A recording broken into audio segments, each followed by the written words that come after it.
మొంతా తుఫాన్ ప్రభావం ఆంధ్రప్రదేశ్పై బలంగా కనిపిస్తోంది. పలు ప్రాంతాల్లో ఈదురుగాలులతో వర్షాలు కురుస్తున్నాయి. వర్షాలు, గాలుల తీవ్రత కారణంగా రాష్ట్ర విపత్తుల నిర్వహణ సంస్థ అప్రమత్తమైంది. ప్రస్తుతం విపత్తుల నిర్వహణ కేంద్రం నుంచి ఎండీ ప్రఖర్ జైన్ స్వయంగా తుఫాన్ పరిస్థితులను సమీక్షిస్తూ జిల్లా యంత్రాంగానికి అవసరమైన దిశానిర్దేశాలు జారీ చేస్తున్నారు. తుఫాన్ తీవ్రత మరింత పెరుగుతున్నందున అత్యవసరమైతే తప్ప ఎవరూ బయటకు వెళ్లరాదని విపత్తుల నిర్వహణ సంస్థ హెచ్చరికలు జారీ చేసింది. తీర ప్రాంతాల దగ్గర నుంచి తుఫాన్ తీరాన్ని తాకే సమయంలో గాలులు తీవ్రంగా వీచే అవకాశం ఉందని అధికారులు చెబుతున్నారు. ఏపీలో తుఫాన్ పరిస్థితులపై విపత్తుల నిర్వహణ సంస్థ ఎండీ ప్రఖర్ జైన్తో మా ప్రతినిధి వినయ్ ఫేస్ టు ఫేస్.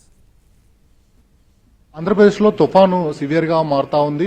రాష్ట్రంలో పలు ప్రాంతాల్లో భారీ ఈదురుగాలతో వర్షాలు కూడా స్టార్ట్ అయినాయి. విపత్తుల నిర్వహణ సంస్థ నుంచి మినిట్ టు మినిట్ మానిటరింగ్ చేస్తూ ఉన్నారు. మొత్తం అన్ని శాఖల విభాగాలతో కూడా కోఆర్డినేట్ చేసుకున్నారు. ప్రస్తుతం మనతో పాటు సైక్లోన్ ఎఫెక్ట్ ఏ విధంగా ఉండబోతుంది, ఎటువంటి జాగ్రత్తలు తీసుకున్నారు, ఇదే అంశంపై మనతో మాట్లాడేందుకు విపత్తుల నిర్వహణ సంస్థ ఎండీ ప్రఖర్ జైన్ ఉన్నారు. ఆయన మనుషులు తెలుసుకుందాం.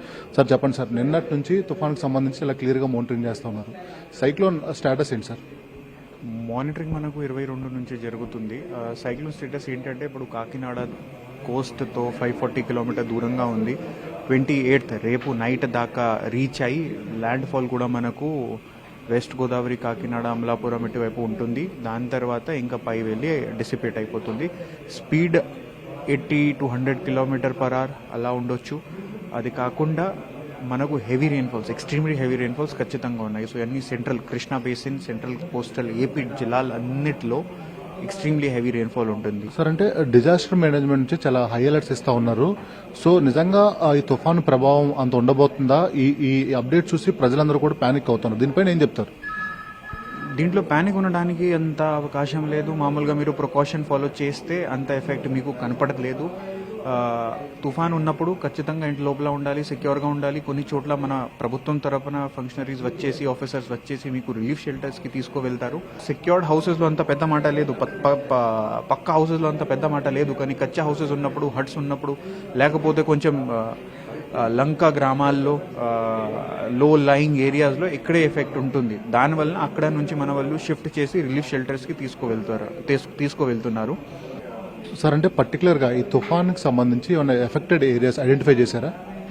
మనకు మండల వారీగా, గ్రామ వారీగా కూడా తెలుసు ఇక్కడ ఎఫెక్ట్ ఉండొచ్చు. అదే అంటే మనకు ముఖ్యంగా నెల్లూరు నుంచి కాకినాడ వైపు దాకా ఉంటుంది. 30 తారీఖు ఎల్లుండి మనకు ఎఫెక్ట్ కొంచెం నార్త్ కోస్టల్ డిస్ట్రిక్ట్లో ఉంటుంది. సో అలాగే అలర్ట్స్ ఇవన్నీ కూడా పెడతాం. పర్సనల్గా ప్రతి అందరికీ SMS అలర్ట్స్ వస్తాయి. పర్సనల్గా ప్రతి అందరికీ ఫోన్ వైబ్రేషన్ అలర్ట్ కూడా వస్తుంది. సార్, అంటే నేషనల్ డిజాస్టర్ మేనేజ్మెంట్ నుంచి కూడా కొంతమంది టీం వచ్చారు, మీతో కోఆర్డినేట్ చేసుకుంటున్నారు. ఏంటి సార్, ఏం డిస్కస్ చేశారు, ఎలా ముందుకెళ్తున్నారు? ఇప్పుడు నేషనల్ డిజాస్టర్ మేనేజ్మెంట్ అథారిటీ తరఫున కూడా కమ్యూనికేషన్ సెల్తో మాట్లాడడం జరిగింది.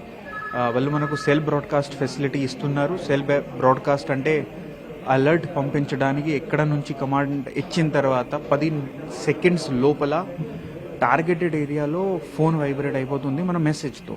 సార్, అంటే తుఫానుకు సంబంధించి చాలా కీ ఫేజ్కి ఇప్పుడు వచ్చారు. సివియర్ టు టూ సివియర్గా తుఫాను మారబోతోంది. ఇలాంటి కీ ఫేజ్లో పర్టికులర్గా ఎలాంటి జాగ్రత్తలు తీసుకుంటున్నారు? దీంట్లో అంత డౌట్ లేదు. ప్రతి ఒక్కరికి నేను ఒకటే మాట చెప్తాను, దయచేసి మీరు ప్రశాంతంగా మీ ఇంట్లో ఉండాలి రేపు ఖచ్చితంగా.